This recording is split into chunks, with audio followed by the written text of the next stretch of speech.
hora você está vendo esse programa, mas venha para cá, porque Monodrama é um programa que fala sobre arte, que conversa toda semana com um grande artista, que tem uma bagagem, porque a história de um artista é feita lá quando ele é criança, para ele um dia perceber que ele vê o mundo diferente, que ele é um artista. E a gente, mesmo que é isso, não sabe nem o que é isso direito. Eu estou aqui com um grande artista, que é o Gil Hernandes. O Gil Hernandes, ele é Gilberto Hernandes, mas eu acho que ele usa mais Gil do que Gilberto. É um artista brasileiro, carioca, um grande artista, tem descendência venezuelana, a minha dicção está quase horrível, e a gente vai falar sobre isso também. É um ator profissional há mais de 25 anos, tendo já participado de mais de 32 peças profissionais. Eu vou tentar falar algumas, assim, mas é muita coisa. Tipo, tem 6 aulas de dança em 6 semanas, o Cápula Redimido, Réveillon, sempre com grandes diretores. Mãe Coragem, do Brecht, ele fez com a Mônica Alvarenga. Trabalhos no cinema, De Pernas para o Ar 2, Divã, número 2, também, direção do Paulo Fontinelli. Quer dizer, um cara que tem muito para ensinar para a gente, e a gente tem muito o que ouvir dele. E vamos bater esse papo aqui. Druso na sala, o Gil. Gil Hernandes, querido, prazer tê-lo aqui. Ô, Gerson, obrigado aí, cara. Obrigado pela apresentação. Eu que agradeço e adorei a sua introdução, viu, cara? Isso que você acabou de falar aí tem muito a ver com a gente, né? Ator, a gente que vive de arte nesse país que não valoriza isso que a gente faz e é tão importante, tão determinante da nossa cultura, da nossa vida, né? A cultura no país é tanto quanto educação, quanto saúde, enfim. É educação, não é, Gil? Pois é. Como é que desassocia isso de educação, gente? Pois é, não tem como, né? Não sei como dissociam isso. Os gregos ensinavam assim, né? Meu Deus, Uma coisa que eu li sobre os gregos esses dias, que é super legal, eles cansavam primeiro os alunos. Era só esporte. Depois eles iam para a sala já para só ouvir sabedoria e filosofia. A gente foi perdendo isso, né? A sociedade brasileira que é muito rica, né? A gente tem uma cultura assim enlouquecedora de interessante, assim. Você vê que tem gente do mundo inteiro vem para cá estudar nossa cultura. Eu tenho amigos que moram na Alemanha e eles falam assim: Gil, eu dou aula de capoeira em escola pública alemã.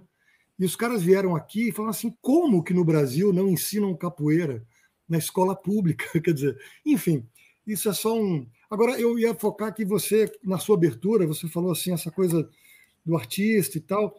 Eu tenho uma coisa que eu tenho pensado muito, assim, né? A pandemia me fez, acho que para todos nós, né? A gente ainda vai, a ficha ainda vai cair muito, né? Do que a pandemia nos trouxe.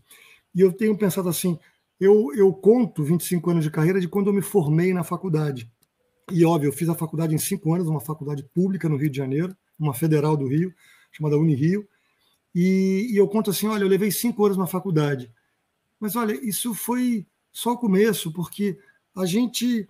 Aí alguém me pergunta, mas como é que você se formou? Olha, eu levei 5 anos na faculdade para entender um pouquinho da parte técnica, mas um artista se forma ao longo da vida.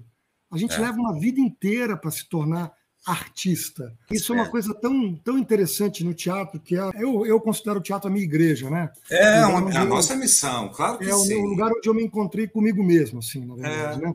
E eu acho que é o lugar onde cabe o mundo. E é tão bonito quando a gente... E onde eu encontro os meus próximos também, sabe, Gil? Também. Eu acho que o teatro é o lugar onde está a humanidade. Porque assim, quem está no teatro, alguma coisa em comum tem comigo. Então, eu acho que eu estou ali num ambiente... O teatro abarca a humanidade, né? E assim, e tem uma coisa muito bonita quando a gente vê no palco, assim, que quando a gente vê um ator velho, né? É um ator, assim, eu tive o grande prazer de ver o Rubens, que é muito bonito, que é quando você vê um ator mais velho entrar em cena. Você vê o mundo atrás dele. Você vê tudo que ele viveu até chegar ali. Então é tão impressionante todas as vezes que eu vi o Paulo Altran em cena, né, que eu vi a Fernanda, que eu vi o Fernando Torres. Bom, eu adoro gente velha.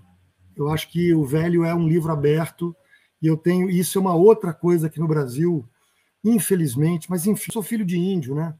Para mim, a velhice, na verdade, é um grande tesouro. E o Brasil tem essa questão do etarismo, assim, né? De condenar as pessoas com o que você falou aí do Chico, né? E do Caetano, e do Milton, e do Gilberto Gil. São pessoas que vão virando luz, né? Os caras eles vão transcendendo. E você olhar um cara desse, né? Eu tenho um diretor de cinema que eu amo, que é o Walter Lima Júnior, que é um cara assim, é um pecado o Walter não estar filmando. Porque o que ele estaria dizendo com a câmera aberta, do mesmo jeito que é um pecado a gente ter tantos atores maravilhosos, diretores, que não estão produzindo, porque o mercado considera que essa galera já foi. Já foi para onde? Né? Quer dizer, pelo amor de Deus. Quer dizer, é um dos equívocos do nosso país. Porque né? a única profissão que melhora quando envelhece é a única. Eu acho que. Então, por que não usar? E tem textos maravilhosos para serem ditos por atores mais maduros. Maravilhosos. Eu já estou. Por exemplo, você pega um Hamlet, tá? Sim. Você conhece alguém com a idade que o Hamlet tem, de 18 anos, que consegue fazer o Hamlet? Não, tem que ser um cara de 40, 50 anos. Tem muito estofo ali. Mas eu acho que aí tem várias camadas, Gerson. Assim, aí tem muitas camadas. Assim, por exemplo, eu acho lindo quando eu vejo um garoto fazer Hamlet também. Porque eu consigo enxergar ali a visão que aquele menino, aquele jovem ator, o que despertou nele. E, ao mesmo tempo, outro dia eu vi o Renato Borges, gente, fazendo Romeu. Cara, foi a coisa mais linda. Ele fez a inversão, ele fez um velho fazendo Romeu. Cara, eu anotei, agora eu anoto, né? Eu falo assim, bom, só que um Obrigado. Isso era um preconceito meu, eu tenho que desfazer. É uma coisa bobagem. Idiota. Então, assim, que eu tenho uns projetos que eu vou anotando e que eu vou guardando, assim, um dia eu vou fazer. Porque eu conheci o Otávio Martins tem menos de 3 meses. Eu completei meu álbum de figurinha, né? Já fiz novela, já fiz Globo, já fiz Record, já fiz Bandeirantes e não tinha feito SBT. Aí fui fazer um trabalho no SBT e conheci o Otávio Martins, que é um puta ator de teatro e de televisão. E aí eu estava comentando com ele que o Otávio Martins foi um cara que foi muito apadrinhado, né? Você falou assim da referência, né? Dessa relação que o Otávio Augusto está tendo com o menino da tropa lá, com o Daniel. Com Daniel, a possibilidade de ter um mestre, né? E eu fui ver o espetáculo, e é lindo, dá para perceber em cena essas coisas. Total. E eu sou muito amigo. A convivência dele já era de pai e filho, né? E aí o Otávio Martins me contou que ele era, digamos assim, o pupilo do Paulo Outram.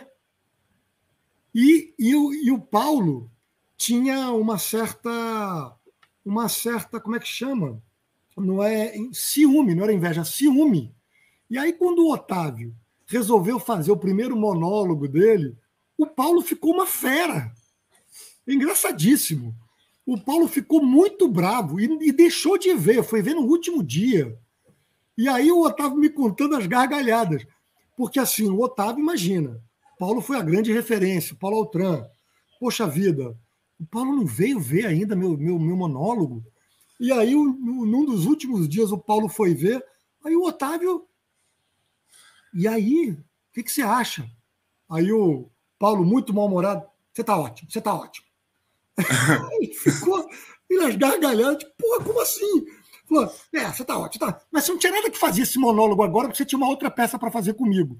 Ou seja, é isso, quer dizer, o amor. É a relação, a gente tem ciúme dos bons colegas. A gente quer trabalhar com eles sempre. E é tão bonito, é tão gostoso. Tipo assim, é muito louco, do homem isso, né? Tipo, tá me roubando a minha parceria ali. Você não devia ter feito seu monólogo, porque você deixou de fazer a peça que eu estava produzindo. Traição. Ganhou um pito. Cara, ele me contou isso, as gargas, lógico. Mas assim, a gente vai amadurecendo e vai vendo que isso é uma puta de uma bobagem, né? Mas nos comove e a gente fica super ofendido de verdade. O que a gente Sim, sente é sim. real mesmo, né? Porque eu acho que o teatro, E até Gerson, entender isso que eu estou te falando é começar a colocar graça na vida. É não levar tudo muito a exatamente, sério, né? Tipo, exatamente. porque Eu acho são que, dois amigos brigando. imagina, eu sou um cara, Vai lá. hoje, de 52 anos, eu comecei a fazer teatro com 20 anos, eu vim de uma família, como você bem falou, meu pai é venezuelano, minha mãe é brasileira, e eu sou o único filho da minha mãe que nasceu no Brasil. Eu tenho mais 3 irmãos por parte de pai e mãe, e por parte de pai somos na verdade 7 no total. Meu pai tem eu tenho um irmão que nasceu em Portugal, e os outros 5 na Venezuela, e eu nasci aqui no Brasil. Então, a minha família era absolutamente ligada em música e esporte. Quer dizer, eu certamente jogava bola direitinho, não era jogava direitinho, né? Não era assim, Tá. ó. E aí meu pai e eu, garoto, né, achava que ia jogar futebol e tal. Minha mãe é vascaína, meu irmão mais velho é vascaíno por parte de mãe, e eu fui com eles no Maracanã e eu ficava ali, né? Tá bom. Meu irmão mais velho, eu sou mais caçula com a minha mãe. E aí um dia eu fui no Maracanã ver um jogo do Vasco com o Flamengo. Tá. Aí eu fiquei vendo o jogo do Flamengo. Aí eu fiquei vendo o time do Vasco. Fiquei vendo o time do Flamengo. Aí virei e falei, mãe, Inácio, meu irmão, desculpa, mas eu vou torcer para aquele outro time ali. O time do Vasco na época era Roberto Dinamite e só. O time do Flamengo era Adílio, Moses, Zico, Lico, Raul. Falei, gente, É isso. gente, Eu ia te desculpa, perguntar, tu pegou essa época que nem eu, não tem né? como, não tem Não tem como. como. Depois O que a gente viu ali, a gente nunca mais vai ver. exatamente, era a E seleção do Brasil de eram 82. jogadores do time. Não, Nunca você imaginaria o Zico em outro time. Então não, era uma coisa muito inocente que o futebol perdeu, né? E não, isso é isso que eu estava te falando, que virou a indústria, né? eu fui perdendo um pouco assim a ingenuidade com o futebol assim, não só na peneira que eu fui lá, que eu estava contando para você em off, que o professor falava assim, volta amanhã, volta amanhã. Aí eu não voltei num dos dias. Aí meu irmão, pô, você não foi? Eu falei, gente, eu não quero ser jogador de futebol. Gostar de jogar bola é uma coisa, querer ser jogador é outra completamente diferente. Enfim, mas eu acho que depois, aí ao longo na minha carreira, eu virei apresentador. Fui apresentar um programa chamado Clubes do Coração. E aí eu cobri os 12 maiores clubes brasileiros. A ideia era fazer Brasil e depois fazer América do Sul. Já que como eu acabei não contando direito, eu nasci no Brasil, fui alfabetizado na Venezuela. Então a minha primeira língua, né, foi o castelhano.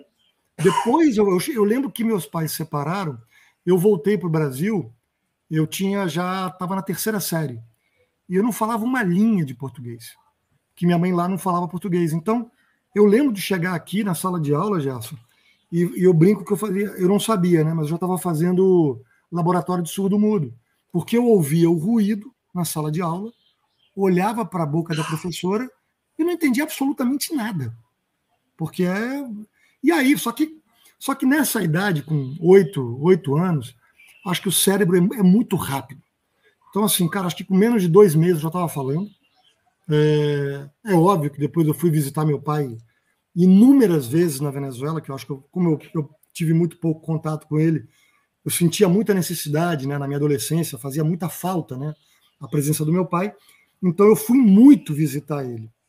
E aí eu ia reativando o castelhano, então eu acabei realmente me tornando um cara bilíngue. Assim, eu não penso para traduzir, eu simplesmente saio falando. E eu falo uma coisa curiosa, eu falo com a pronúncia e o sotaque da região do meu pai da Venezuela. Mas quando eu vou lá, as pessoas olham para mim e falam: Mas, mas onde é que você mora? No Brasil. Oi? Mas você fala igualzinho ao cara daqui Olha. da esquina que mora ali na rua do lado. Fala, gente, mas isso é que fica no cérebro, entendeu? Não tem isso, né? É muito louco, não tem como É muito explicar. doido. Tu sonha e em que língua? Tu sonha nas duas? Cara, eu acho que quando eu já me lembro das vezes que eu fui lá, E eu acho que eu mudo. Eu acho que lá eu sonho em espanhol, aqui eu sonho. Entendi. Eu não sei. Eu só sei que. Eu sei que uma vez eu já. Bom, e aí eu estava contando, né? Com 20 anos, eu não sabia o que eu ia fazer da vida, 18, aquela idade, né? Faculdade, vestibular e tal. Tinha a É menor muito ideia. cedo para saber o que vai fazer da vida, puta Exatamente. que Não, e pariu, né? eu tinha uma coisa assim, como minha família era ligada a esporte e a música, meu pai sempre fez questão que todo mundo aprendesse, então eu aprendi piano, meu irmão Olha, violão e tal. Para mim, eu ia ser atleta, né? Quando eu vi que não ia ser, rolou aquele vazio existencial, o que eu vou fazer da minha vida, né? E aí, eu acho que eu fui ao teatro, acho não, eu fui ao teatro antes de fazer teatro 2 vezes só na minha vida. Uma, vi uma peça absolutamente horrorosa, era uma dessas peças infantis de shopping que eu pedi para sei. ir embora no meio, assim, que eu falei, cara, não estou entendendo nada. E um amigo da escola, o meu melhor amigo da escola, no ensino médio, né, na época ginásio, sei lá, científico, a família era ligada à cultura. E eles me levaram, olha que sorte a minha, É. para ver Rei Lear com Sérgio Brito, Armando Bogos e Fernandinha Torres. E Daí eu muda a lembro que eu vida de fui, qualquer um, acho né? que a primeira peça que eu me lembro, né? Que na verdade foi quase que a única, porque a outra eu fui embora. E eu fiquei olhando aquilo assim, tipo, o que é isso? Eu nunca, minha família, minha mãe não levava nada, enfim. E aquilo ficou na minha cabeça. Bom, Quantos anos tu tinha, Gil? eu acho que eu tinha uns 14, 15 E anos. já sentiu isso? Não, e aí fiquei vendo aquilo era completamente fora do meu universo. O Mas que que era aquilo aquilo para ti, assim, pensando, tentando pensar com a cabeça da criança? era um mundo que eu não sabia que existia. Era Tá. um mundo que não existia na minha vida, na minha Mas concepção de existia mundo. por aquele momento, E era naquele real. momento ali, eu fiquei olhando aquilo absolutamente sem entender nada, mas absolutamente mágico. Bom, corta a cena, eu Tá. me vejo com 19 anos, numa puta crise, assim, de existencial, de depressão, de não saber o que fazer da vida. Meu pai morando na Venezuela, eu, na verdade, queria morar com meu pai. Minha mãe não queria deixar eu ir. Os meus irmãos, que na separação tinham vindo, tinham voltado. Imagina, eu queria morar com meu pai e com meus irmãos. E aí, a minha mãe namorou um ator. E aí ela falou: eu tô indo ver uma peça do meu namorado, o Samir Murad, que é um ator que hoje em dia eu sou amigo.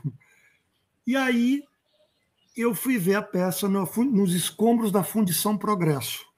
É uma peça, é uma reprodução de uma 1749. É uma montagem da Ariane Minuschini que o Damião Carlos Wilson, que foi um diretor emblemático aqui no Rio de Janeiro, remontou.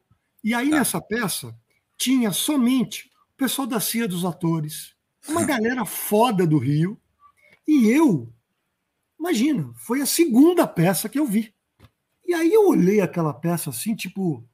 E aí tinha a cena do povo, que eu até brinco com um ator que ficou meu amigo, o Xando Graça, que numa cena do povo, eles foram falar com o povo, ele veio falar na minha mesa para minha mãe e para o meu irmão. O meu irmão mais velho, que é extremamente heteronormativo, um cara todo odiou e foi embora. Acabou a peça, eu não conseguia sair do lugar. E fiquei ali, meu irmão foi embora, eu falei, não, eu espero aqui a mamãe. A mamãe foi falar com o namorado dela, o Samir, que depois virou meu amigo, e eu fiquei esperando ela, né? Ali na escada, mas porque na verdade eu não conseguia ir embora. Eu fiquei maravilhado com aquilo. E aí, daqui a pouco veio um ator, veio um outro, veio uns 5 falar comigo. Eu tinha, imagina, 19 anos, atleta, cabelo no ombro, Sim, carioca, entendo enfim. completamente. E Foi aí, assim que eu cara, fui parar aí. é. Quando E alguém aí, falou para mim, isso não é um cabelo, é um manto sagrado. e aí. Porque eu era do rock and roll naquela época. Ah, bom, então você tá. Não, e Então aí? eu imitava o Ian Astbury do The Cult. Olha Então só. eu tinha um cabelo muito comprido, lisaço até, tinha vocalista de banda, aquela coisa. Mas na verdade eu era ator, sabe, convencendo os caras que eu era um frontman. Aí começou uma certa história que culmina no espetáculo que eu estou fazendo agora, que depois a gente vai falar, que é a questão do assédio. Assim. Esperando a minha mãe, vieram 4 atores falar comigo, e eu já era muito assediado, mas eu sempre fui muito respeitoso, graças a Deus, apesar do meu pai ser um venezuelano, bem aquela coisa lá, latina, machistona, meu pai tem uma cabeça muito boa. E ele sempre, assim, gente, a questão sexual, qual é o problema? Tem que ver qual é o caráter da pessoa. Claro, isso é que é importante. Enfim, graças a Deus, nisso eu fui muito bem orientado. Então eu não tinha muito. Incomodava um pouco às vezes, mas eu lidava tudo bem. Veio o próprio diretor falar comigo, porque ele falou, cara, eu percebi que você gostou muito da peça. Então eu quero te deixar um convite. Eu dou aula num lugar chamado Tablado, às segundas-feiras, às 6 horas da tarde. Era no Jardim Botânico. Eu não tinha a menor ideia do que era aquilo. Eu tinha feito meu segundo vestibular. Já tinha feito um para engenharia química. Estava super decidido a fazer. No ano eu fiz engenharia química, no segundo ano economia. Né? E aí eu fui ver a peça lá. O Damião me fez o convite. Gerson, eu fui fazer a aula, eu fiquei com aquilo na cabeça.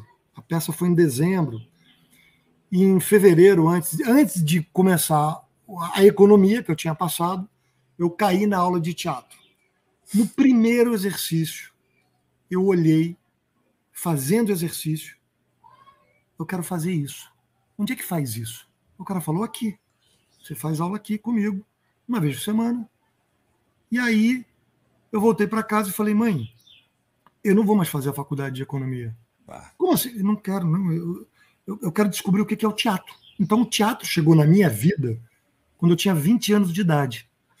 E aí, mas e como é que foi a reação da tua mãe? Teve um choque? Olha, a minha mãe super de boa. Meu pai, aqui na Venezuela, falou, por que é isso, meu filho? E aí começam milhões de histórias muito parecidas, né?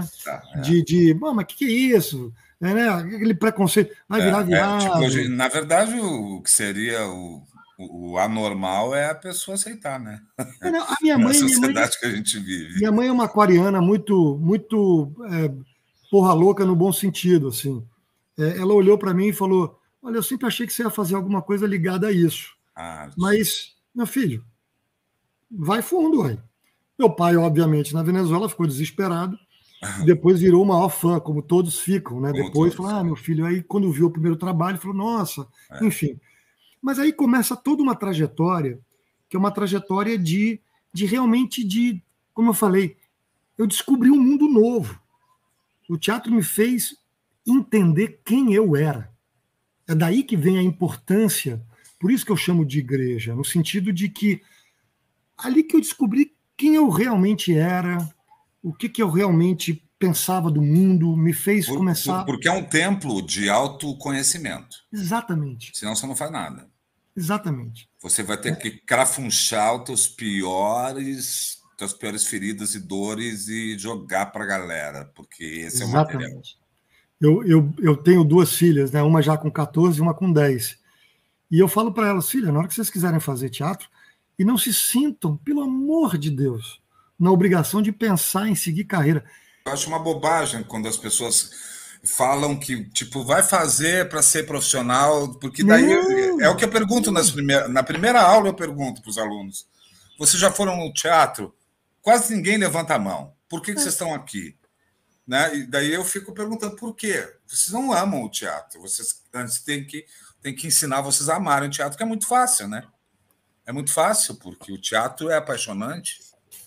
Então, mas o que leva eles lá não é outra coisa, mas eles vão. Mas é que eu acho que a gente, enfim, a gente vive. E quando eu comecei a fazer teatro também, Gerson, assim, que eu fui fazer, né? O Tablado eram aulas livres de interpretação. E era uma vez por semana. Tá. E aí eu entendi que eu queria ser ator, né? Eu falei assim, eu quero estudar isso aqui. E aí, obviamente, tinham algumas opções no Rio, né? Tinha uma CAU, a Casa de Artes Laranjeiras, que é muito conhecida. Eu fui lá e falei, não é aqui que eu quero estudar. Porque ali já era um lugar muito classe média, muito de uma galera que a vibe não era minha. Aí eu fui na Martins Pena, uma escola pública, mas eu falei, não, mas é muito longe, no centro, não me senti muito bem. E aí fui parar na Unirio, que era na Urca, próximo da minha casa, eu morava na praia do Flamengo, praia de Botafogo. E aí eu falei, não, aqui dá para eu ir de bicicleta, dá para eu ir a pé, e é uma faculdade pública. Minha mãe falou, meu filho, né, a gente é classe média, mas a situação muito difícil, tem que lembrar o Brasil, né, dos anos 90. Né? E também é uma experiência, né, Gil? Uma coisa é o teatro, outra coisa é o acadêmico, o teatro acadêmico. Exatamente. E aí, não, mas ali eu já percebi o começo de uma grande divisão na vida, assim, como artista, como ator, né? Que era, peraí, eu estou fazendo isso aqui porque isso aqui é importante para mim, porque eu estou me descobrindo como pessoa, porque eu quero aprender esse ofício, era né, uma vocação, né? E eu já via as pessoas que, na própria faculdade da Unirio, pessoas que estavam ali por vaidade, ou porque queriam ser famosas, ou porque queriam as luzes da ribalta, essa coisa meio romanceada que o ser artista, né? Eu lembro que uma vez numa das novelas que eu fiz, a penúltima que eu fiz na Globo, o meu agente na época falou, não, vamos chamar caras para fazer uma entrevista, tirar umas fotos na sua casa. Eu lembro quando o cara chegou aqui em casa, foi aqui em casa, eu olhei para o cara e falei, cara, realmente, você precisa fotografar a mim e a minha família na minha casa? Mas, desculpa, o que isso interessa às pessoas? Assim, porque, para mim, assim, o que interessa é o meu trabalho, não é a minha vida particular. A minha vida particular é o que ela própria diz, é particular. A gente faz teatro justamente porque a gente não quer expor a nossa vida particular. Exatamente. Então a gente está protegido e deixa que é o nosso lugar. A gente sabe mostrar. A pessoa que, né, vê a gente ali, porque a gente sempre está ali, mas está protegido. Está no lugar onde o ator tem que estar, porque o resto é outra coisa. Eu lembro que lá no Tablado, eu fiz um ano com o Carlos Wilson, com o Damião, que enfim, uma história.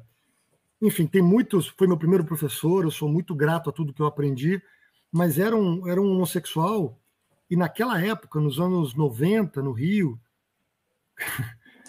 assédio é uma palavra leve para dizer o que era, né? Era um ataque psíquico, não era bullying. Era quase que, hoje em dia, eu acho que o Damião seria preso, assim, porque era uma coisa, assim, muito absurda. E aí eu tive um outro professor, que foi um cara que me salvou, porque eu quase desisti de fazer teatro. Mesmo completamente enlouquecido, que aquilo tinha virado a minha vida, né? E eu tinha me descoberto. Nossa, a gente está tocando num assunto que eu nunca toquei aqui e me incomoda. E eu vou te falar, você me dá a coragem de conversar sobre isso. Mas que é o seguinte coisa, assim, quando você está trabalhando com pessoas que têm uma orientação diferente da sua, elas te segregam, tipo, não, o Gerson chegou, tipo, não vamos continuar falando. E, cara, não tenho nenhum problema, nunca tive e convivo muito bem e eu acho lindo a liberdade que conquistaram. E te juro por Deus, eu seria se eu quisesse, porque quando eu achei que era, eu fui, saca? Tipo, precisava ter certeza. Porque eu não ia passar uma vida inteira. Depois descobri com 60 anos que eu escolhi uma coisa errada, entendeu? Mas quando eu tive a certeza que o que me atraía era a paixão pelas pessoas, na verdade, a coisa do sexo não me atraía, então não tinha, e eu me sentia um pouco excluído também. Super, Gerson, super entendo o que você está falando, porque eu vou te dizer uma coisa, cara. Eu nunca falei isso para ninguém, em nenhuma entrevista, em lugar nenhum. Mas isso que não seja visto, porque a gente não está fazendo uma crítica. Não, simplesmente que todo mundo tem que ser respeitado, entendeu? Só isso. E eu tenho um absoluto carinho pelo Damião, assim, mas ao mesmo tempo eu acho que é uma mudança de percepção da sociedade e acho muito bacana. Eu nunca falei isso para ninguém aqui publicamente, assim. Eu levei 30 anos, cara, para elaborar isso. Eu levei 30 anos para entender em terapia, para entender um monte de. Para me entender como ser humano, para me entender na minha masculinidade saudável, entende? Que, assim, que uma coisa não tinha nada a ver com a outra. e que a descoberta sexual de cada um é de cada um, e que não há nenhum, e que não deveria haver nenhum tipo de tabu, nenhum tipo de, ainda mais entre atores, entre artistas, pelo amor de Deus. Quer dizer, Imagina. então, assim, foi uma época muito difícil, assim, porque o assédio era muito violento, muito violento. Eu quase desisti da carreira, né? E aí eu tive um Porque grande... você chegou em algum momento que você viu que se não fizesse, não ia rolar? Não, era explícito isso. Inclusive, nesse meu primeiro ano, nesse meu primeiro contato com o teatro, e o Damião era um diretor que era muito conhecido no Rio de Janeiro por levar jovens atores para a televisão. E, de fato, no meu primeiro ano de contato com o teatro, com uma aula por semana, ele me levou na Rede Globo, na Lopes Quintas, na época. E eu fiquei apavorado, porque eu falava assim, cara, eu mal sei o que é ser ator de teatro. O que eu estou fazendo aqui na televisão? E aí eu vi as pessoas, e as pessoas já olhavam com segunda, terceiras e quintas intenções, e eu fiquei apavorado. Porque se você está do lado do fulano, você é o novo pega do fulano, namorado. E aí entra, veja, e aí entra o estigma. Porque aí muitas pessoas já começaram... você é amigo do fulano, tá, sei. Já começaram a olhar para mim, tipo, eu falei, gente, o quê? Eu não estou entendendo. Enfim, olha, eu levei 30 anos, né? 30 anos, não são 30 dias, para poder falar assim, gente, que bobagem isso. Carreguei um estigma durante muito tempo. Tanto é que eu fui fazer Unirio, eu me desliguei da turma do tablado, eu resolvi apagar. Eu fui amigo de muitos amigos, muitas pessoas hoje em dia muito famosas e tal, que depois eu reencontrei e a gente deu muita risada dessa história, dessas histórias todas. E eles falaram assim, porra, Gil, eu não sei como é que você aguentava. Eu falei, eu também não sei como é que eu aguentava.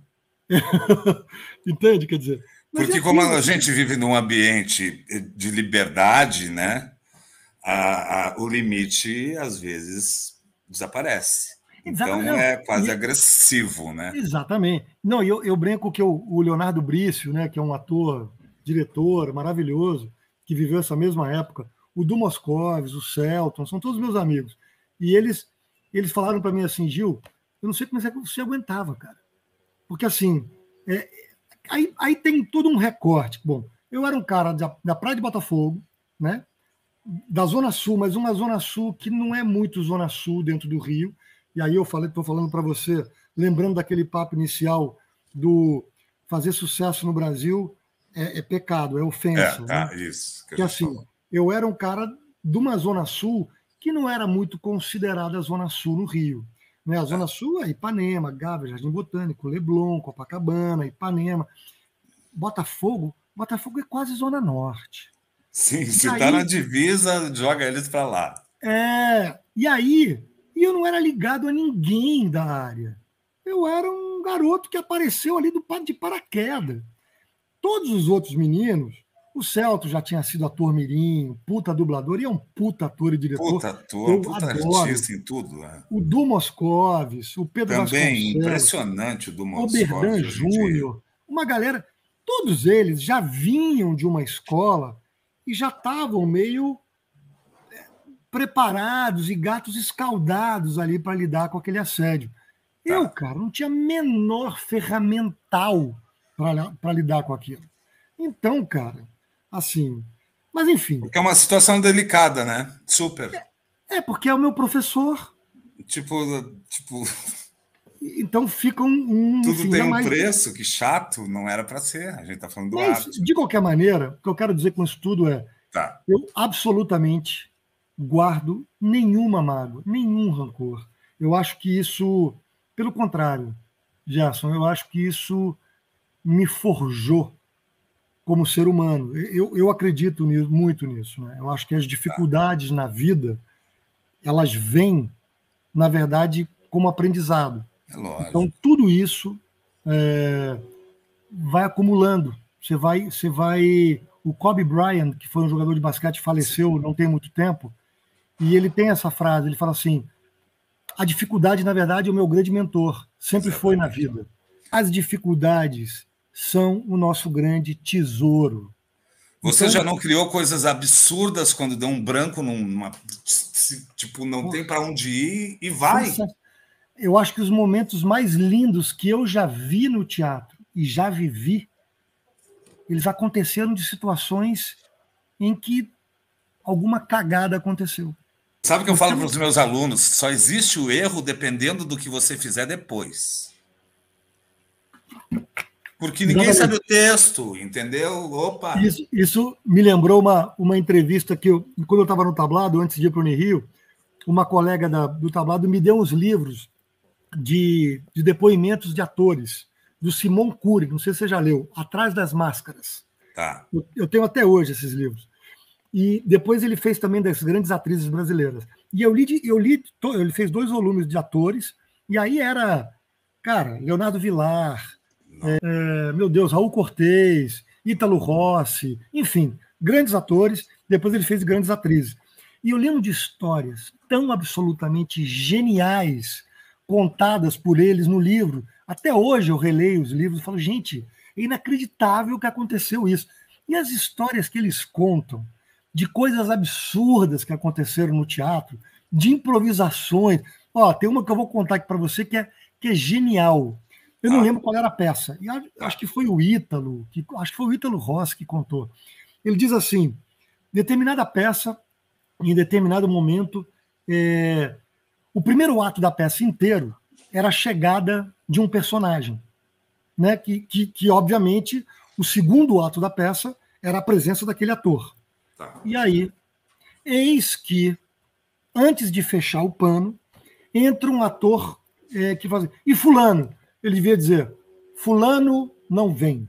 Desce o pano, segundo ato é o fulano na peça inteira falando, né? Que era o grande ator do espetáculo. O ator entrou bêbado. Cadê fulano? Fulano morreu. Desce o pano. Como é que continua a peça? Caralho. É isso. É genial isso, entendeu? Ele resolveu. E aí continua a peça, que levanta o pano, assim, não, fulano, não sei o que, neguinho resolveu. Então, quer dizer, essas histórias são histórias geniais, cara, do teatro. Geniais. Como a história do... Você conhece a história do cheiro de papel rasgado? Não conhece? Não, conta. TV Tupi. TV Tupi, o contra-regra tinha que botar um isqueiro e aí a deixa do ator, quando o ator entrava, na próxima cena, o cara queimava a prova, né? Aí ele entrava, estava no texto.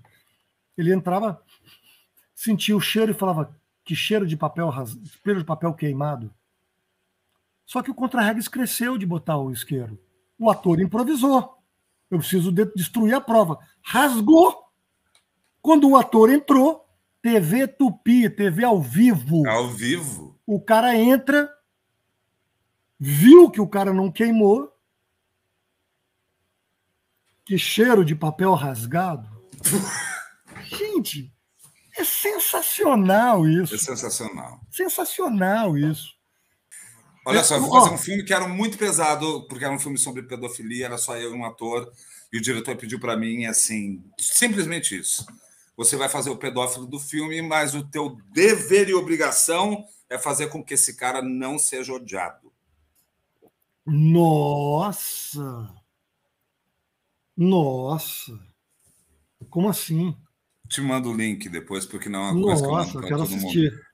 Porque as pessoas, quando viram em Tiradentes, elas saíram do cinema, não tinha, cara, uma sonoplastia. Era um ambiente só, 1h30.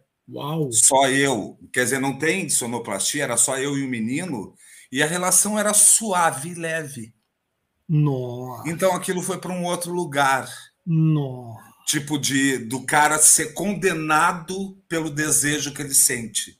Nossa. Daí eu falei assim pro diretor, falei, para mim, cara, quando esse cara vai acontecer o que acontece com ele, não vou dar o spoiler, ele provocou isso. Ele falou, não pensei assim. Eu falei, cara, ele provocou. Eu posso fazer um detalhinho que ninguém vai notar, mas para mim é minha leitura do personagem, porque eu, né? Em vez de tomar um comprimido antes da coisa acontecer, eu vou tomar 2. Então, para mim, ele morreu de infarte. Ele queria. Legal. Porque naquele momento eles estavam comemorando 7 anos de vida dos dois juntos, entendeu? Então o menino morava num cativeiro e não conhecia a vida fora dali. Nossa. Chama urutau. Urutau é um pássaro que se transforma, ele parece um tronco. Ele só vive sozinho. E o canto dele é um choro. Nossa, me manda, quero ver. Eu mando, cara, porque é uma exposição tão grande assim, e ele é tão real que eu tenho medo que um dia caia na internet e fale, o cara lá, porque eu sou hoje em dia, ainda mais, né? A gente vive o momento de tudo é tirado de contexto. Exatamente. Você já pensou? Vive uma disputa de narrativas, né? Quer dizer, então, mas assim, para os amigos, a gente, tanto que é um filme que fez sucesso e a gente não tinha ideia. Você me fez lembrar de um filme importante, filme muito bacana. Eu esqueci o diretor agora, sobre Meninos e Lobos. Do Sean Penn, Tim Robbins. E é sensacional esse filme, que fala também sobre abuso, sobre abuso infantil e tal. E tem um personagem, cara. Para mim, o Tim Robbins é um dos grandes atores da geração dele. E ele tem um trabalho nesse filme em particular. Depois revê o filme se você quiser ver, porque o filme todo leva a crer, né? E o Sean Penn também, vou dar um puto spoiler aqui, que é o personagem do Tim Robbins que mata, né? Que estupra e mata a filha, né? Do Sean Penn. E é tão sensacional o trabalho do Tim Robbins no filme, porque assim, ele, Tim Robbins, como ator, sabe que não foi ele, né? Sabe que o filme, no final, revela que não é ele. Só que ele tem que construir a dubiedade para o espectador de achar que é ele. Cara, é uma aula. E ao mesmo tempo ele não tem que ser sutil. Ele é o monstro, cara. E você vê o muito filme difícil, inteiro, imagina quando... Você vê o filme inteiro achando que é ele e no final não é. É que as pessoas não sabem qual é a nossa missão naquele filme, né? Porque cada personagem tem uma, e o diretor que nos conduz. Exatamente. Então é isso que faz a coisa, né, acontecer, porque não necessariamente o teu parceiro sabe da psique que te faz fazer aquilo. Exatamente. Isso a gente estudava na psicologia do personagem, que é fundamental, porque cada fala tem que ser explicada. Sim, quando você pega um personagem, o que acontece automaticamente? Você se acha ele, e como a gente eu tenho que defender ele, por mais cretino e desgraçado. E aí tem uma coisa que é o seguinte, que aí isso ensina, na verdade me ensina para a vida, me ensinou, como eu te falei, o teatro mudou a minha forma de ver o mundo, quer dizer, eu comecei a entender um pouco quem eu era e entender o mundo. A Maria Clara Machado, eu não tive ela como professora, mas ela estava viva na época os 2 anos que eu fiquei no tablado. E eu tive a sorte de operar a luz, porque o tablado pouca gente entende. O tablado era um teatro amador, no bom sentido da palavra. Ali você tinha que fazer luz, ali você tinha que aprender sobre figurino, ali você tinha que aprender sobre marcação, sobre atuação, sobre tudo. E eu lembro que eu operei num espetáculo infantil dela, chamado O Rapto das Cebolinhas. E eu ali, começando a fazer teatro, virei operador de luz de um infantil. E aí eu operando um dia lá a peça, eu nunca me esqueço, Gerson, nunca me esqueço. Ela veio, botou a mão no meu ombro, ela foi na cabine de luz, durante a apresentação do espetáculo, botou no meu ombro, falou assim, menino, ela nem sabia meu nome, menino, quando você acender a luz no amanhecer da peça, tem que ser mais devagar. O amanhecer tem que ser mais lento. Existe um tempo aí da poesia. Cara, eu só ouvi aquilo e falei... E eu entendi a aula dela. Ela me deu uma aula naquele momento. Eu falei, caraca, é isso. Ela te deu uma universidade em 1 minuto. E a Maria Clara Machado, eu estava presente ali, eu não tive aula com ela, mas ela estava sempre circulando, ela via a gente fazer exercício. Aí, volta e meia, ela aparecia e falava uma coisa do nada, né? Do nada, entre aspas. E ela virava e falava, eu lembro de várias coisas que ela falava assim, escuta, vocês jovens, não tentem abraçar o mundo. Botem a cabeça no mundo. Cara, isso mudou a minha vida. Que a gente tenta... né? Então ela falou assim, botem a cabeça. E outra coisa, remember Piauí. Remember Piauí? Ela falava, nós não somos a zona sul do Rio. Remember Piauí. Porra, isso nos anos 90, cara. Nossa, gente. Ela era uma mulher genial, né? E ela tinha um prazer de ensinar os jovens. Ela tinha uma didática, uma maneira de... Cara, ela deu estalos na minha cabeça, que eu falei assim, claro, eu não estou falando só para o meu bairro, eu não estou falando para a galera daqui da zona, não estou falando que... Eu não vou falar só para o Rio de Janeiro, eu vou falar para o Brasil. Isso. Quer dizer, não adianta na minha ansiedade juvenil querer... Então, o que eu queria dizer é o seguinte, nós como atores, a primeira coisa que a gente vai fazer, e aí entender a dimensão do nosso trabalho, é que aquele personagem, qual é a nossa ligação com ele? Exatamente. É não julgar o personagem. Exatamente. Eu já fiz... É quase uma análise, né? Se colocar no lugar do outro e ver o que o outro está vendo. Exatamente. Eu não me coloco. Se eu for fazer amanhã um pedófilo, um estuprador, eu não vou julgar o cara. Não é porque eu sou bonzinho e o cara é bonzinho. Não, o cara é um monstro. Só que eu vou olhar na perspectiva de dentro para fora. Eu não posso entrar num personagem e já julgar ele e dizer, não, esse cara... Olha só, esse cara é um ser humano. O Tunico Pereira, que é um grande ator brasileiro, eu fiz na Unirio, eu fiz teatro com a filha dele, com a Dani Pereira. Depois virou produtora de elenco.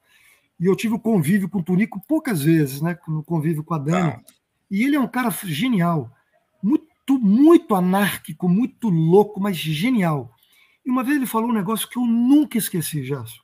Ele falou assim, meninos, prestem atenção numa coisa. O ser humano que é capaz de jogar um filho do 30º andar do prédio, estava citando, né, o caso da Isabela Nardoni, ele é um ser humano. E o cara que está embaixo, tentando salvar uma criança que vai cair do 30º andar, que sabe que pode ficar paraplégico no momento que ele tenta salvar um corpo que cai, também é um ser humano. Cara, é para a gente entender que o ser humano é de A a Z e é tudo humano. Então não dá para pegar e dizer assim, não, eu não faço Hitler. Não, cara, o Hitler é um ser humano. E nosso papel é mostrar as camadas que fizeram ele ser o que é, porque ninguém é o que é por acaso. Exatamente. Aí é que entra... Eu fiz uma novela com o Lima Duarte, que eu não consigo, eu chamo de Seu Lima. Pô, né? Você só trabalhou com, pelo amor de Deus. Pô, o Lima, cara, e olha, vou te dizer, foi uma novela que eu fiz nas 6 da Globo, Desejo Proibido, e eu contracenava com ele. Naquela época, porra, foi quando minha filha a minha maiorzinha nasceu em 2008. Aí, ó, tá aí, ó, tem 14 anos. Pois é, eu contracenava com ele. Na época, se eu não me engano, nas gravações, o video show foi numa gravação porque o Seu Lima estava comemorando, agora eu não sei se era 50 ou 60 anos de carreira, não lembro agora. Bom, o que eu queria dizer é o seguinte, estou eu no camarim do Projac, né? Eu, imagina, jovem ator, 38 anos, ali, né? Porra, vou contracenar com o Seu Lima, e ele virou para assim, vamos bater o texto? Claro, Seu Lima, claro. Eu ia bater o texto com ele. Gerson, sem nenhuma hipocrisia, na hora do gravando, ele não cortava. Eu, né, jovem ator, querendo botar caco para aumentar o personagem, aquelas coisas. Tinha um personagem pequeno. As manhas que a gente é, as malandragens. Essa novela eu fazia par com um cara que é um cara parceiro de vida e de Caio Junqueira, que fazia, né, tinha acabado de estourar. Quer dizer, Caio trabalha desde criança. Mas ele tinha acabado de fazer o 06 na Tropa de Elite, um ator estupendo, um monstro. Estupendo. E eu era uma dupla. Ele era o engenheiro da ferrovia e eu era o advogado da ferrovia que ia para o interior e tal. Bom, resumo da ópera. Lima, te batendo o texto. Seu Lima era o prefeito da cidade. Nós tínhamos que negociar com o prefeito, era aqueles prefeitos do interior, cheio de maracutaia. e a gente tinha que negociar com ele. Rapaz, eu mandava o texto, o seu Lima mandava o texto, aí eu botava um caquinho, juro por Deus, ele olhava para mim, tipo, oba, ele gosta de jogar, e ia inventando texto. E eu ia devolvendo, e ele ia criando. Chegou uma hora que o diretor falava, várias vezes o diretor falava, chega, gente, chega, senão a cena não acaba. E era isso, cara. É um cara que está vivo, né? A gente tem esse patrimônio chamado Lima Duarte. É um cara que, na época, com seus 70 anos de idade, talvez, estava se divertindo fazendo a novela e jogando de igual para igual com um jovem ator fazendo a sua terceira novela. Quer dizer, era um presente tão grande para mim que eu falei assim, não estou acreditando. Mas para ambos, porque agora que a gente vai ficando mais velho, consegue entender, porque eu vou falando com esses caras aí que você está falando, e eu entendo o prazer que eles têm de deixar essa história com pessoas que merecem, assim, sabe? Discípulos sagrados que... Porque não tem nada melhor para um professor quando ele é barrado, quando está indo embora, falou, me explica mais, eu quero mais, onde é que eu entendo mais? Isso aí. Então, daí a gente abraça e fala, esse cara é nosso colega, esse está aceito. É uma das coisas que eu guardo, assim, e novela tem isso, né? Novela é uma coisa engraçada, porque novela você é escalado para fazer e você não tem o convívio que a gente tem no teatro, né? Diário, de ensaio e tal, e é tudo muito rápido. As pessoas que nunca fizeram, os atores que estão no começo de carreira, às vezes não entendem. Falam, olha, cara, estuda, porque chega lá, é uma correria tão grande e nós somos uma peça dentro daquela engrenagem. Eu aprendi a admirar muito os meus colegas que fazem muito bem televisão, que eu falo assim, cara, não é fácil o cara fazer aquilo ali bem. Então, assim, eu tive o prazer uma vez, eu não fiz uma novela inteira, no caso como Lima, né, que eu convivi ali 8 meses e, pô, acabou a novela, eu chorava e só abraçava ele. O que ele te falava que ficou muito forte para você até hoje, assim, nessa convivência? Gerson, é difícil de jogo. É difícil dizer uma coisa, assim, porque a conduta dele no camarim, a conduta dele com os colegas, as poesias que ele dizia. O seu Lima é aquele avô que você sonha um dia em ter, né? Que você quer sentar do lado, ficar sentado e falar assim, pode falar, avô. Fala. Então, na verdade, no camarim, eu lembro disso, a minha memória vai para isso. Ficava todo mundo em volta dele e ele contando as histórias. Essa experiência é o griot. Exatamente. É a tribo em volta do sábio. É isso. Eu fiz... E que as pessoas vão saber o que é o griot quando eu falar com você sobre a tua peça. E aí eu acho que é um link perfeito, Gerson, para falar. O Isaac, que me dirigiu no Boy, né, ele é o responsável por receber o Sotigui no Brasil. Olha. Sotigui é um ator africano que trabalhou com Peter Brook, que fez filmes e peças memoráveis. Eu fiz uma oficina com ele. E o Isaac, ele é quase que o discípulo. A tese de doutorado do Isaac, o livro que o Isaac lançou, o meu diretor de espetáculo, é sobre o Sotigui. E aí, o Sotigui, na verdade, bom, o curso que eu fiz com ele, a oficina que eu fiz com ele ali, essa sabedoria que a gente foi perdendo da ancestralidade, do velho sábio, dessa cultura oral. Daí vem a minha admiração pelos velhos. Mas e não foi, te pergunto eu, para a gente deixar em aberto, não foi daí que surgiu o ator? O ator sempre era esse cara que contava as histórias enquanto os outros comiam ou se aqueciam em volta da fogueira. Então, é o que você é, e quando a gente entende que a essência só precisa de uma cadeirinha para a gente sentar e a história para ser contada e as pessoas receberem e trocarem conosco, a gente tem teatro. É daí, total daí. E não precisa mais muito que isso. É o Aderbal Filho. Maravilhoso. Ele veio para Curitiba, fez muita coisa aqui. Não, ele é um cara assim. Olha, veja, eu nunca trabalhei com o Aderbal, tá? Eu sou de um dos atores do Rio que eu nunca, quando eu cheguei, quando eu comecei a fazer teatro, ele já era um cara, né? e já tinha um grupo muito grande em volta dele. Então eu assisti, eu me formei no teatro assistindo o Aderbal, vendo peças dele. E ele tinha uma coisa com cadeiras. Ainda tem, está vivo. Está muito doente, mas está vivo, e a Marieta está cuidando dele muito bem para nós todos. E ele tinha uma coisa com cadeiras. Porque ele falava, ele dizia assim, para o teatro basta um ator e uma cadeira. Porque é isso que a gente precisa, de histórias para se contar. É isso, contador de histórias. Então, é isso que é importante no teatro. Então, é óbvio que a gente teve momentos, né? E eu gosto também da coisa estética. Eu gosto. Não, quem não gosta, mas também com a coisa da pandemia, mostrou que a gente é autossuficiente para fazer onde a gente quiser. Mas é isso aí. Né? Então, assim, não, eu digo assim, porque teve uma época no Brasil, né, que ficou muito na estética dos encenadores, né? Sim. E que eu também não desgosto, eu gosto, eu adoro as peças do Gerald Thomas. Eu já vi coisas incríveis. Olha, é um cara que, assim, que é uma unanimidade, não é? Um Antunes Filho, né? Eu vi várias coisas do Antunes absolutamente geniais. Mas engraçado, eu nunca tive vontade de ser ator das peças do Antunes. Mas eu vi coisas dele assim memoráveis. Eu nunca me esqueço. Falei assim, cara, que cara.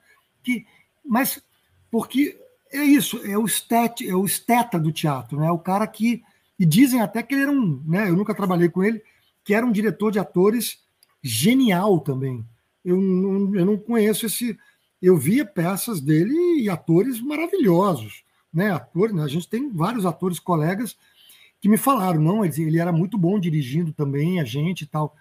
E se glamourizou uma certa estética do teatro na frente do contador de histórias. Tá, e para mim, o teatro... virou quase como no cinema, né? Tipo, já não é mais o mais importante. É o contador de histórias, entendeu? Assim, nada contra a estética. Acho lindo quando eu vejo o espetáculo. Eu lembro que eu assisti o Gilgamesh do Antunes e o Luiz Melo, só o Luiz Melo fazendo o Gilgamesh. Era genial aquilo, quer dizer, Então, assim, o que eu quero dizer com isso? Eu não sou contra o teatro estético ou o esteticismo no teatro. Eu acho, Gerald Thomas, The Flash and the Crash Days, cara, era genial aquilo. Ver a Fernanda Torres e a Fernanda Montenegro em cena.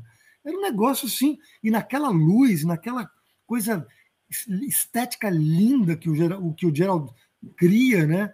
Agora, o que eu estou dizendo assim, me toca muito mais na simplicidade do ator.